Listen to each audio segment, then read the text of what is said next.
আমি তো অনেক সময় বলি, আমার বড় ভাই আলহাজ হজরত মাওলানা মাহবুবুর রহমান আশরাফি ভাই আমার একদিনে ছাত্র জীবনে আমার ভাই একবার চুল কাটতে গিয়ে 3বার চুল কাটাইছে আমার। শুধুমাত্র সামনে পিছনে একটু 19-20 হয়েছে চুল কাটতে, আবার যাও সেলুন, আবার যাও, 3বারের পরে কইছে হ্যাঁ, এটা আমার সৌভাগ্য যে ভাই আমার দিকে নজর রাখছে। ঘরের বারান্দায়, বাসার বারান্দায় পিড়ি দিয়া না জানি ছোট্ট মোড়া দিয়া বইছি, মা আমারে ভিতরে থেকে হঠাৎ একটু পরে ডাক দিয়া কইতেছে, আনিস ভিতরে এলাও। আমি বাইসা করলাম, মা কি হইছে? ওই বাসার কাজের মেয়ে তোমার দিকে তাকায় রয়েছে, মাই দেখছি, মা আমার নজর রাখছে। তো আমার জিন্দগির সৌভাগ্য। আমরা 5 ভাই 3 বোনকে মা প্রতিদিন ওই স্কুলের ঘন্টা ফেটে যেই বেল, যেটা দিয়ে আমরা টুংটুং বাইরায়, এইটা দিয়ে আমাদের রুমের সামনে গিয়া মা আজীবন মারে দেখছি। ফজরের নামাজের সময় মা এটা এমনি টুং টুং করে বাড়ি দিত, যতক্ষণ আমরা ঘুম থেকে উঠে দরজা না খুলতাম। আমার যখন 2টা বাচ্চা হয়েছে, তখন আমার বিবি আছে, আমার সন্তান আছে, আমি ওয়াজ মাহফিলে বয়ান করি, তখনও মা আমার এই বেল ফিরে ফজরের নামাজের সময় উঠেছে, একদিনও ছেড়ে দেয় নাই। ছোট আমার ছাত্র জীবনে আমরা মনে আছে, মারে কত সময় কইতাম, মা উঠছি, ওইটা ফিডন বন্ধ করেন, উঠছি মা, হ্যাঁ মা কইতো না, ফুত হইছে না, এটা হঠাৎ থেকে উঠছি, লাইট জ্বালাও, দুয়ার খোলো। ভাইয়া এটা ভাইবা দেখো ছেলেরা, এই যে কয়জন ছেলে বলছে, কেউ তোমারে ডাকে না, কারণটা কি বাবা? সারাটা দিন তুমি মোবাইল টিপো, সারা রাত উলঙ্গ ছবি দেখো, আয় হায় রে হাইওয়ান, তোরে কেউ ডাকে না কেন? তোরে নিয়ে কেউ ভাবে না কেন? কি মুসিবত তোমার উপরে আসছে তুমি জানো না তো?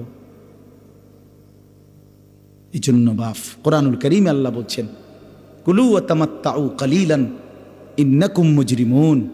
বান্দা, কিছু সময়ের জন্য দুনিয়া খাও, ভোগ করো, শুধু মনে রাখো তুমি নাফরমান।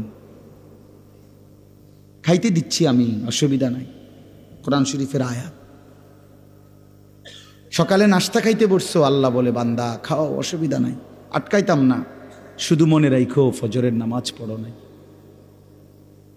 রাত 10টা বাজে খাইতে বসছো, নাফরমান বেঈমান, আল্লাহ ডাক দিয়ে বলে ঠিক আছে খাও, খাইতে আমি বাধা দেব না, খানা আমি কুত্তারেও খাওয়াই।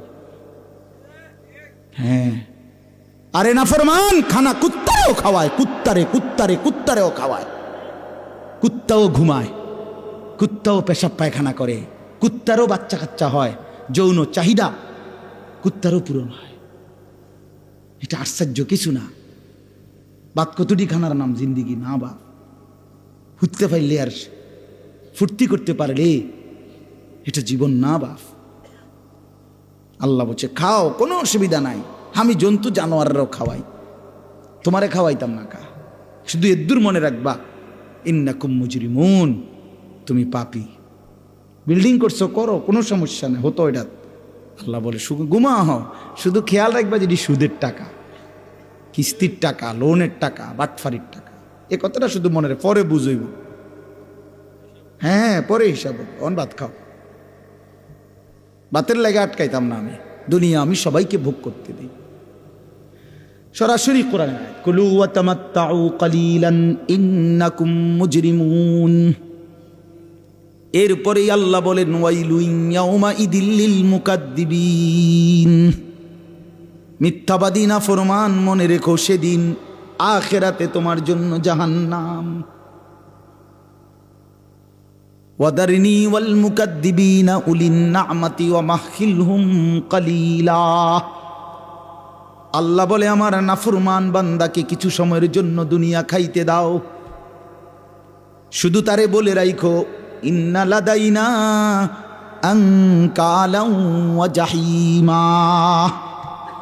আমি তার জন্য আখিরাতে রেডি রাখছি আগুনের শিকল আর জ্বলন্ত আগুন, ওটা তারে বলে দিও। আল্লাহ বলেন ইন্না আ'তাদনা লিল কাফিরিনা সালাসিলা ওয়া আগলালা ওয়া সাঈরা।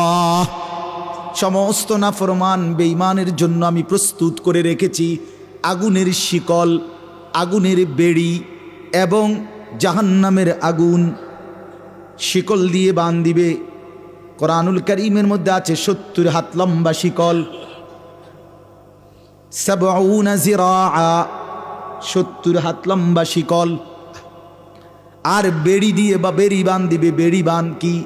ওই এখন আর আমি আর আমার মাওলানা গাড়িতে বসে বসে এটা মুজাকারা আলোচনা করতেছিলাম। হাসরের ময়দানে নাফরমান পাপীকে বন্ধু সূরা ইয়াসিনের মধ্যে আল্লাহ বলছে, ইন্না জাআলনা ফি আনাকিহিম আগলালান ফাহিয়া ইলাল আযকানি ফাহুম মুকমাহুন।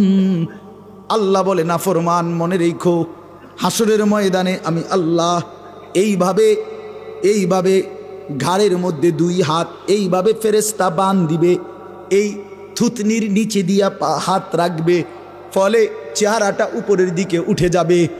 আর কোনোদিন নাফরমান চোখটাও নিচের দিকে নামাইতে পারবে না। কি ভাবছো বন্ধু তুমি চালাক, আমি বেকুব? আমরা যারা নামাজ পড়ি আমরা বুঝি বোকা?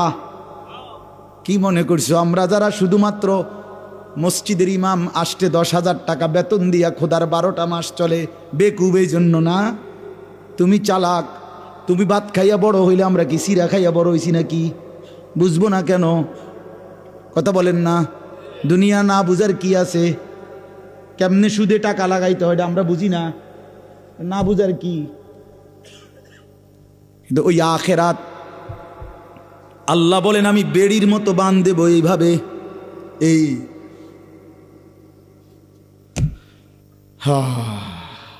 এই এখন বলছি আমি, মৌলানা আমার মাদ্রাসার ওস্তাদ আমার সাথে আসছে, মৌলানা রুহুল আমিন, ওরে বললাম, একবার পড়ে শুনাইছি আরবি কিতাব থেকে, তাফসীর থেকে। এক সাহাবী বলছে, আবু দারদা রাদিয়াল্লাহু তাআলা আনহু, উনি বলছে, হে আল্লাহর বান্দা, আজ হাত উঠাও। ছেলেরা খেয়াল করো, উনি বলছে, ছেলেরা, এ আল্লাহর বান্দা, আজকে দুনিয়াতে হায়াত থাকতে নাম হাত উঠাও নামাজের জন্য। এখন যদি হাত উপরের দিকে উঠাও, এটা নামাজ হবে, এর বিনিময়ে জান্নাত মিলবে। আর যদি এই হাত না উঠাও, একদিন আল্লাহ ঠিকই এই হাত উঠাবে, কিন্তু সেদিন বেড়ির মতো বান দিয়া দিবে।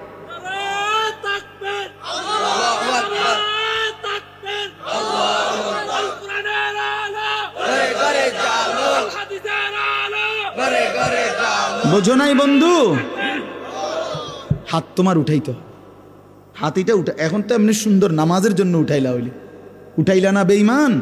মনে রাখো, হাত উঠাবে একদিন, এই হাত তুলতে হবে একদিন, কিন্তু সেদিন তোমারে তুল্লা ঘাড়ের সাথে বান দিয়ে দিবে। এই জন্য দোস্ত আমার, বন্ধু আমার, জিন্দেগি নষ্ট না করি। আমার হায়াত আমার, আপনার হায়াত আপনার, ছেলেরা তোমাদের হায়াত তোমার না। তুমি আমার না, আমি তোমার, তুমি তোমার। প্রত্যেকে প্রত্যেকে বাপের নাম ভাঙ্গাইলে হবে না, দাদার নাম ভাঙ্গাইলে হবে না। আমি আমার, আমার কবরও একা, আমার আখিরাতও একা, আমার হাসরও একা, আমার মিজানও একা। অতএব আমরা প্রত্যেকে আল্লাহকে মানার চেষ্টা করি, আখিরাতের ফিকির করি। বলেন ইনশাআল্লাহ, বলেন ইনশাআল্লাহ। দুনিয়া চলবে, কোনো অসুবিধা নেই, আখিরাত সাথে নেন, আখিরাতকে মিলায় নেন। বাজারও করেন, নামাজও পড়েন। কথা বোঝেন না? অসুবিধা কি? বাজারও করেন, নামাজও পড়েন, সংসারও করেন, আল্লাহরও ডাকেন, উপার্জনও করেন, হারাম থেকেও বাঁচেন। অসুবিধা কি? পারবেন, হালাল দিয়েই সংসার চলবে। আর যদি আমি থাকতে আমার পুরা সংসার